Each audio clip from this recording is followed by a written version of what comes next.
Hey Garth Gang, and welcome to a Path of Exile video. Today I'll be going through the 3.20 first balance manifesto, duels and ailment mitigation.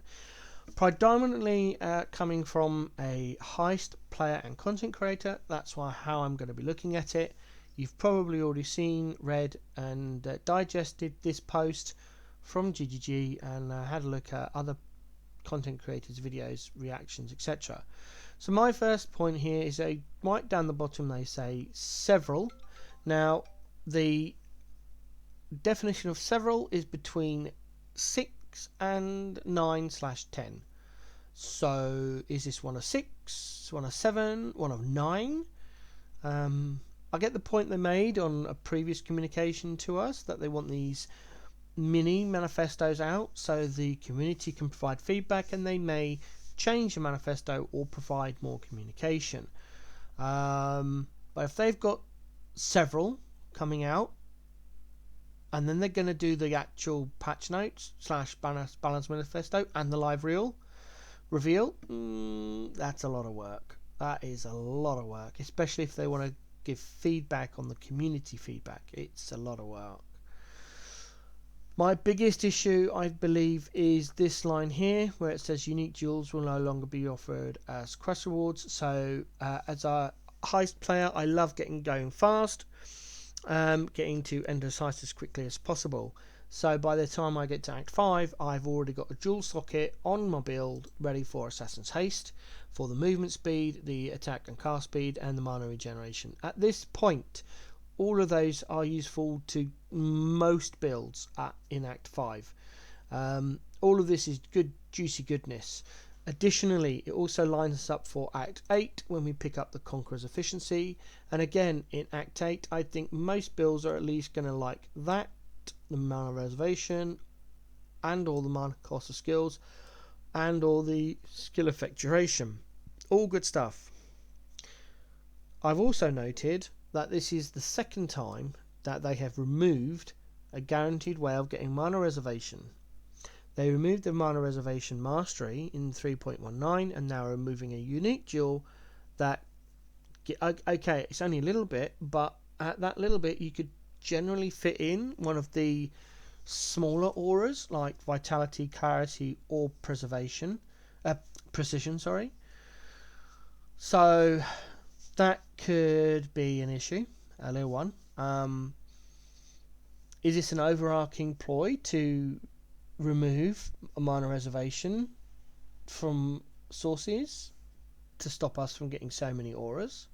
I've noted a lot of people are sticking precision, vitality and or clarity on an arrogance and then taking the 30% reduction in life reservation on the tree and taking the 8% damage per herald or aura you have, and then having a falling with precision, clarity, vitality, arrogance, with because that guarantees you a 24% increase in damage. 8 for 1, 3 times 8, 6 to 8, 16, 24.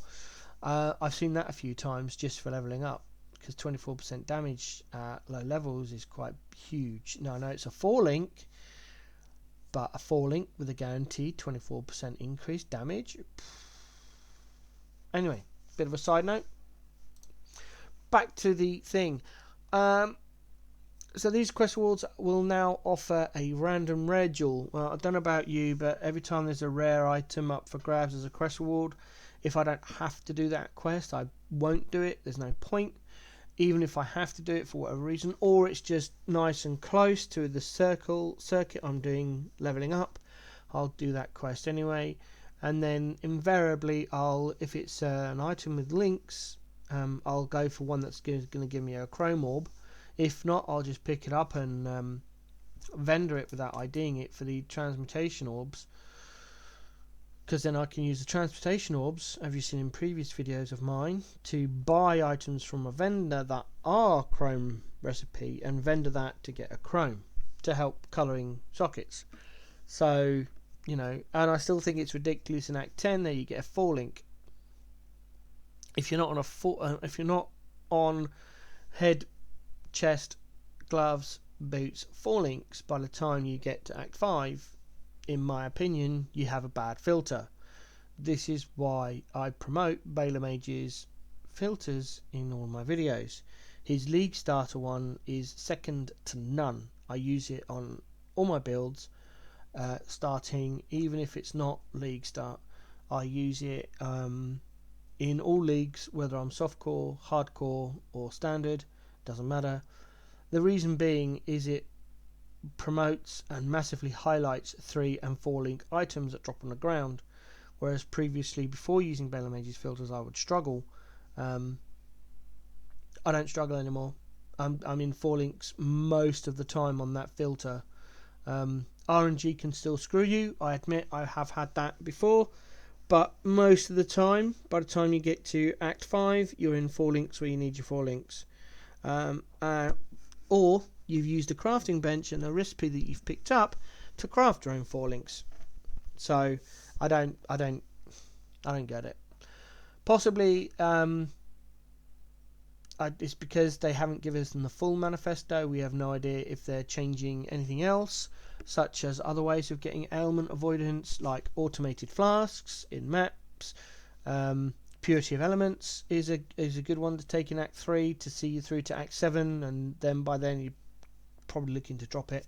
The reason I usually pick up Purity of Elements, even though it's not included in my guides, I personally pick it up, is because when you get to first kill Act Katava in Act 5, you're going into Act 6, and on a proper league start you just want to get on with it. So Purity of Elements is such a massive bonus.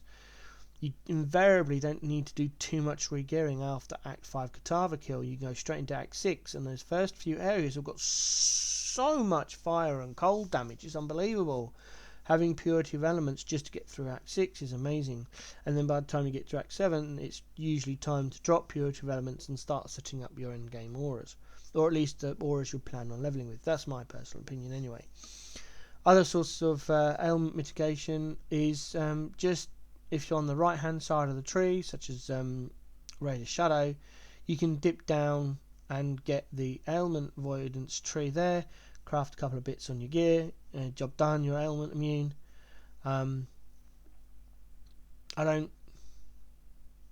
I've never seen anyone ask for ailment mitigation on duels. It's another mod into the already corrupted, sorry, that's the wrong word, crowded duels. Most of the time, if I use divination cards to pick up the duel with the guaranteed increased max life, increased max ES, and craft those. Rare duels are hidden on my filter quite early on, just because they're not worth it. There are so many mods on those duels. It is very hard now to find one off the floor that's any good.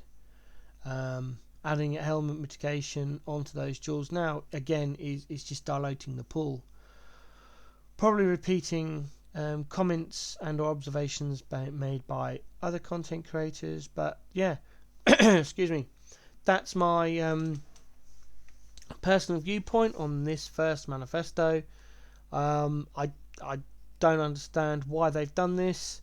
There was nothing wrong, in my opinion, on there. In all honesty, it's probably the loss of Assassin's Haste and Conqueror's efficiency that are guaranteed that's got me most annoyed or upset, because I love these two duels. They make leveling so much easier, and I'm going to miss them. It also means that I need to update all of my heist guides, which is going to be interesting.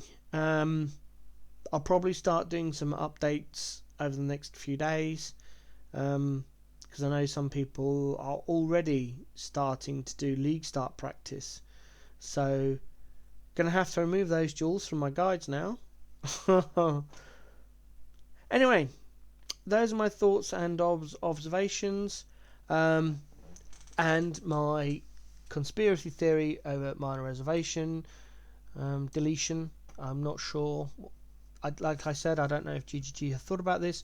Maybe it's just a side track that they've not thought about, or maybe they have. Hashtag conspiracy theory. Hope you've enjoyed the video. I will try and do one of these for each manifesto from a heist perspective. But yeah, I'm still going to work on the heist guide I've got planned, and another guide that I've been kind of keeping under my belt. Hopefully they'll be enjoyable. It's a lot of work. Yeah. Stay safe in Roco Harbour.